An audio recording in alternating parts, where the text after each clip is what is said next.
ഒരു പുതിയ വീഡിയോയിലേക്ക് എല്ലാവർക്കും സ്വാഗതം. ഇന്ന് നമ്മൾക്ക് വളരെ ടേസ്റ്റിയായ ഒരു മീനച്ചാറ് ഉണ്ടാക്കാം. ഇത് വളരെ കുറച്ച് ഇൻഗ്രീഡിയൻസ് വെച്ച് വളരെ ഈസി ആയിട്ട് നമുക്കിന്ന് ഉണ്ടാക്കാം. എന്നാൽ ഇനി ഒട്ടും സമയം കളയാതെ റെസിപ്പിയിലേക്ക് കിടക്കാം.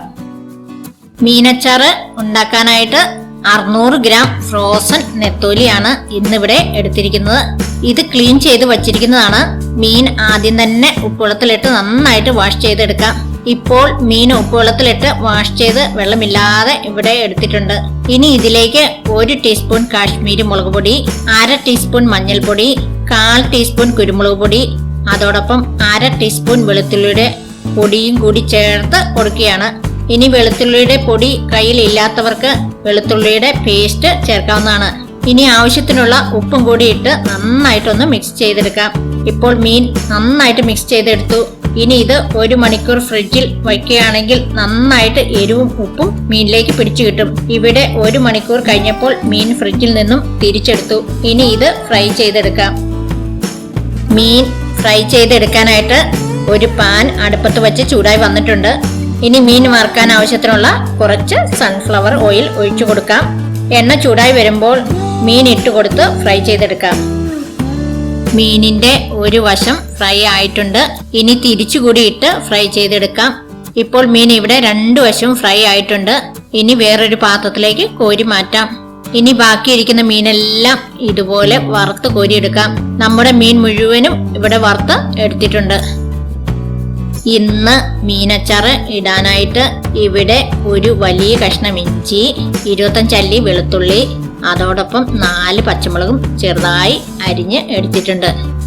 എന്നാൽ ഇനി ഉണ്ടാക്കാനായിട്ട് തുടങ്ങാം.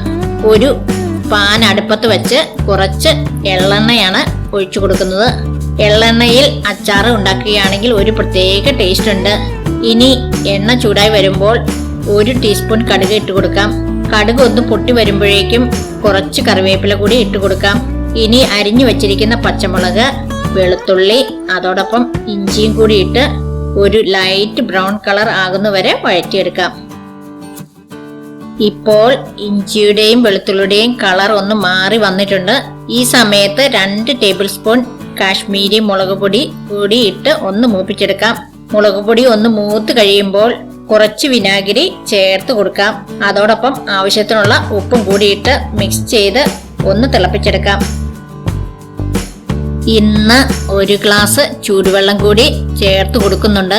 കാരണം അച്ചാറ് ഇരിക്കുമ്പോൾ വറ്റി ഒത്തിരി ഡ്രൈ ആകാൻ സാധ്യതയുണ്ട്. ഇവിടെ ഉപ്പും പുളിയും ഉണ്ടോ എന്ന് നോക്കാം. ഇനി തിളച്ചു വരുമ്പോൾ വറുത്ത് വെച്ചിരിക്കുന്ന മീനിട്ട് ഒന്ന് മിക്സ് ചെയ്തെടുക്കാം. ഇവിടെ നന്നായിട്ടൊന്ന് മിക്സ് ചെയ്ത് എടുത്തു. ഇനി ഒരു 1/2 ടീസ്പൂൺ ഉലുവ വറുത്ത് പൊടിച്ചതും കൂടി ഇട്ട് നന്നായിട്ട് ഒന്ന് മിക്സ് ചെയ്തെടുത്താൽ നമ്മുടെ അച്ചാർ റെഡിയാകും. നമ്മുടെ മീനച്ചാറ് ഇവിടെ റെഡി ആയിട്ടുണ്ട്. നല്ല മണം വന്നു തുടങ്ങി. ഇത് 1 ദിവസം കഴിഞ്ഞിട്ട് കൂട്ടുകയാണെങ്കിൽ ഉപ്പും പുളിയും ഒക്കെ നന്നായിട്ട് മീനിലേക്ക് പിടിക്കും. അതുപോലെ ടേസ്റ്റും കൂടും. എരിവും പുളിയും ഓരോരുത്തരുടെയും ഇഷ്ടത്തിനനുസരിച്ച് ചേർക്കാവുന്നതാണ്. എല്ലാവരും ട്രൈ ചെയ്ത് നോക്കുക. ഈ വീഡിയോ ഇഷ്ടമായാൽ ലൈക്കും ഷെയറും ചെയ്യുക. അതുപോലെ തന്നെ ഇനിയും ആരെങ്കിലും സബ്സ്ക്രൈബ് ചെയ്യാത്തവരുണ്ടെങ്കിൽ സബ്സ്ക്രൈബ് ചെയ്തിട്ട് ബെല്ലൈക്കൺ കൂടി പ്രസ് ചെയ്യുകയാണെങ്കിൽ പുതിയതായി അപ്ലോഡ് ചെയ്യുന്ന വീഡിയോസിന്റെ നോട്ടിഫിക്കേഷൻ കിട്ടുന്നതായിരിക്കും. അടുത്ത ഒരു നല്ല റെസിപ്പിയുമായി വീണ്ടും കാണാം. Thanks for watching.